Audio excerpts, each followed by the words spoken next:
저희가 이슈 이렇게 한번 잡아봤습니다. 검찰 6일 소환 통보, 이재명 전쟁. 자, 첫 번째 이슈는 이겁니다. 선거법 위반 혐의를 받고 있는 이재명 민주당 대표에 대해 검찰이 6일 소환 통보를 했습니다. 그리고 이재명 대표 측은 이를 전쟁이라고 했습니다.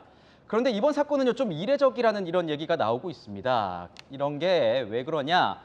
이 사실이 알려진 것 자체가 이 검찰이 아니라 이재명 대표의 이 문자가 이 취재진의 카메라에 찍히면서 알려진 건데요. 지금 보시는 이 사진, 이겁니다.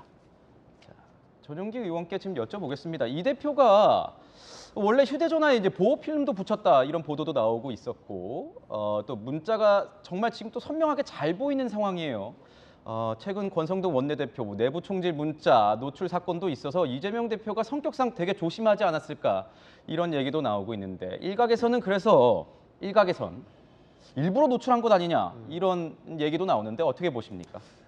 휴대폰 보호 필름은 붙여져 있는 상태로 저는 알고 있습니다. 근데 이 해당 사진이 찍힌 것은 기자들의 열정이다 이렇게 저는 이렇게 보고 있습니다. 사실 저도 어제 본회의장에서 있었는데요. 본회의장에서 뒤쪽 편을 보니까 기자분들이 굉장히 열심히 뛰어다니시더라고요. 굉장히 큰 카메라를 들고 어떻게든 특종을 포착하기 위해서 굉장히 열심히 뛰는 모습을 제가 직접 어저께 봤었습니다. 그래서 사실 제가 그 박홍근 원내대표 비서실장을 맡고 있는데 원내대표께도 혹시나 사진을 찍힐 수 있으니 조심하셔야 되겠다라고 이야기도 전달했었거든요. 전달했습니까? 실제 제가 뒤를 보고 큰 카메라를 들고 있으니까 조심하셔야겠다라고 이야기를 했는데 실제 이재명 대표의 저렇게 사진이 나온 걸 보면서 정말 기자들이 휴대폰 보호 필름이 붙여 있음에도 불구하고 열심히 뛰어다녀서 그 각도를 잘 계산해서 찍은 것이 아닐까 저는 그렇게 보고 있습니다. 근데 그런 상황이 있었다면 오히려 더 조심할 것 같은데 저기서 봐야 될 게 저는 이거라고 봐요. 시간. 네. 발신 메시지의 시간은 11시, 오전 11시인데 저걸 확인한 시간은 3시, 오후 3시로 찍혀 있단 말입니다. 네. 자, 여당 쪽에서는 이걸 어떻게 보고 있습니까? 특히 저 마지막 문장, 전쟁입니다. 저 문장을 굳이 쓴 이유가 뭐였을까? 여기에 대한 의구심도 좀 나오고 있어요. 의도적인 노출이죠. 왜냐하면 얼마 전에 권성동 원내대표의 휴대전화 노출 사건이 있었기 때문에 이재명 대표 정도라면 국회에서 모든 카메라가 집중할 수 있다는 걸 모를 일이 없었을 거다 생각하고 말씀 주셨던 것처럼 휴대폰 텔레그램 메시지를 보면 좌측 상단에는 3시 5분이라고 적혀 있지 않습니까? 네. 그러니까 확인하는 시간이 있고 메시지를 보낸 시간은 11시 10분으로 볼 수 있기 때문에 저 내용들을 일부러 꼭 기자들 보고 찍히라는 듯 들고 있었던 상황인 것 같다 이렇게 볼 수 있는데 그렇다면 이재명 대표는 왜 저 메시지를 공개하려고 했을까? 정기국회 첫날인 어제 상황 속에서 본인에 대한 소환 통보가 결국 상당한 부담이 될 수밖에 없을 텐데 이게 사법 리스크의 영역에 넘어가서 정치적인 대결 분쟁으로 가져가려고 하는 의도가 있지 않겠는가 이렇게 보기에 충분하다고 생각하고요.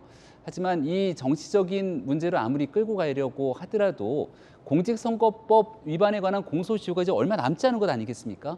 어쩔 수 없는 소환 통보 과정 속에서 오히려 여기에 대한 내용이 이재명 대표에 대한 사법 리스크를 이제 전 국민에게 더 널리 알리게 된 계기가 된 것 같다 이렇게 생각합니다. 야, 여당 쪽에서는 이 사안을 정치적으로 끌고 오려고 의도적으로 노출시킨 것이 아니냐 이렇게 보고 있는 시선도 있는 것 같습니다.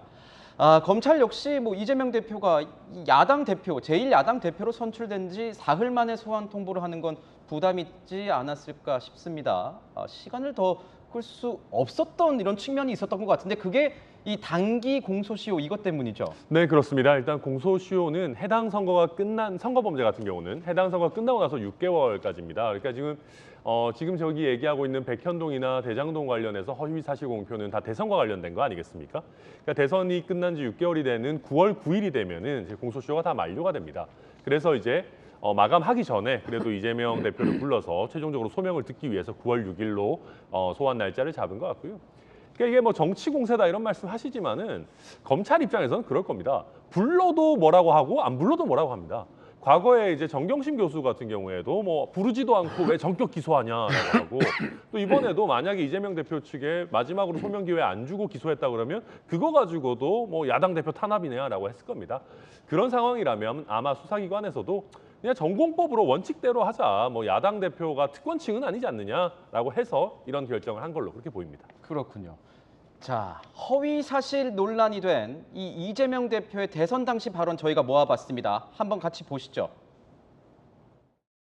백현동 개발사업의 지사님께서 성남시장 시절에 특혜를 줬다고 생각하시냐는 걸 제가 묻겠습니다. 전혀 사실이 아닙니다. 그거는 국토부가 요청해서 한 일이고 저희가 응할 수밖에 없는 그런 상황입니다. 만약에 안 해주면 직무유기 뭐 이런 걸 문제 삼겠다고 협박을 해서 지난 국감 때 초과 이익 조항을 건의한 걸 받아들이지 않았다고 했습니다. 그렇게 누가 말하지 건의를 한 않았습니다. 겁니까? 초과 이익 조항을 삭제한 게 아니고 추가하자고 하는 일선 직원의 건의를 받아들이지 않았다. 이게 팩트입니다. 하루 만에 주어를 바꾸셨어요, 지사님. 지사님답지 않은 태도입니다. 그때 당시에 간부들 선에서 채택하지 않았다. 이게 팩트고 하위직 실무자인데 같이 갔으면 그 사람이 얼굴이야 제가 봤겠지 뭐. 그 사람이 이 사람인지를 여러분은 어떻게 압니까? 그걸 왜 의심을 하죠? 제가 그걸 숨길 이유가 뭐가 있습니까? 검찰이 이 대표를 불러서 조사하겠다는 내용이 방금 들어보신 이 세 가지 발언입니다. 모두 이 대표가 직접 한 발언들입니다. 이재명 대표는 의원님, 여기에 대해서 전혀 뭐 이 혐의될 게 없다, 혐의까지 갈 것도 아니다 이런 입장인 거잖아요. 일단 뭐 상식적으로 보면 언론 인터뷰 혹은 국정감사 기간에 의원들의 질의에 대한 답을 하면서 팩트가 수정될 수도 있고 뭐 앞에 잠깐 했었던 말이 다시 바로잡는 과정일 수도 있고 이래요. 이런 거를 아주 넓게 대통령 선거 기간에 자기에게 유불리를 따져서 그게 거짓말한 거 아니냐라고 그런 프레임을 씌워서 이제 하게 되면 이제 고발이 성립이 될지는 모르겠습니다만 이게 상식적으로 저게 과연 처벌 대상으로 삼아야 될까지가 되느냐라고 하는 문제가 될 수밖에 없고요. 그렇게 치면 사실 이제 정치인들이 하는 모든 얘기는 다 허위 사실이거나 과대 표현이거나 이럴 수 있어요. 왜냐하면 이제 선거 때 하는 말들이라든지 공약이라든지 이런 것들과 관련해서도 뭐 앞다르고 뒤다르고 하는 얘기들이 상당히 많거든요. 이런 부분을 그냥 우리가 좀 받아줄 수 있는 범위 내에 있는 것으로 볼 것인지 아니면 저렇게 무슨 그 허위 사실이다, 뭐 선거법 위반이다라고 해서 이제 면도날 같은 칼날을 댈 건지에 대한 부분이 있습니다. 이거는 국민들께서 일단 보시고 들으신 대로 판단하시면 될 것 같고요. 검찰이 이 문제를 어떻게 다루고 있는지에 대한 부분입니다. 만일에 지금 영상은 보여줬던 그 세 가지 정도를 가지고서 제1야당 대표를 소환하겠다라고 하고 이걸 조사하고 처벌하겠다라고 마음을 먹었다면 저는 그거 자체로 좀 너무 과한 반응이다라는 생각이 들어요.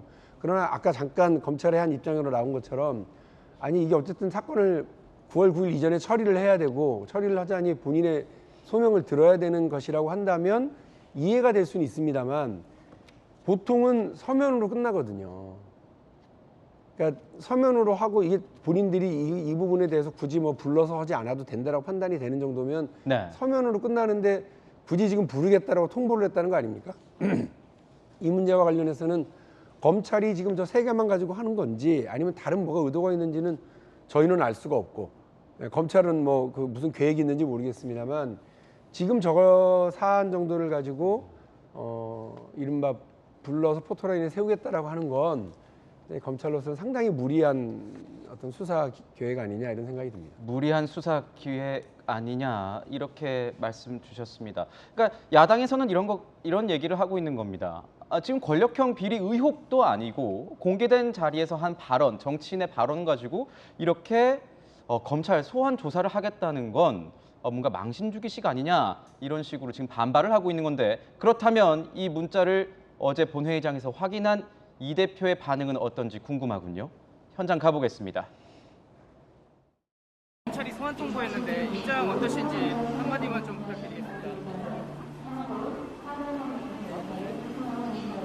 대변인 민주당에서는 정치 보복이라는 말도 했는데 입장이 어떠신지 한마디만 좀 부탁드릴 수 있을까요?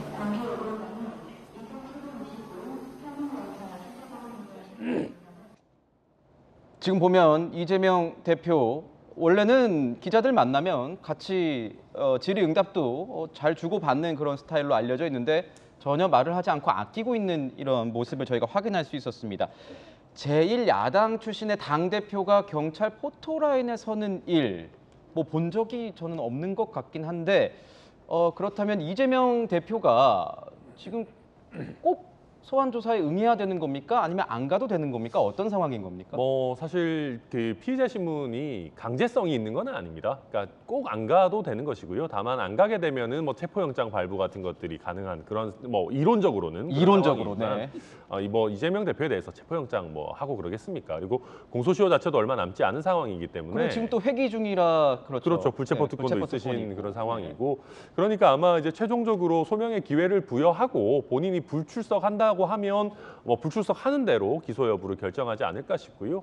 다만 만약에 지금 그 텔레그램 문자 메시지를 이재명 대표께서 의도적으로 좀 공개했다라고 한다면은 저는 오히려 이재명 대표께서 정치 탄압이다라고 하는 프레임을 강화하기 위해서 본인이 오히려 출석하는 모습을 어느 정도 공개할 가능성도 있지 않을까. 오히려 공개할 저는 것이다. 오히려 네. 그런 가능성도 배제할 수 없다. 그렇게 봅니다. 그렇군요.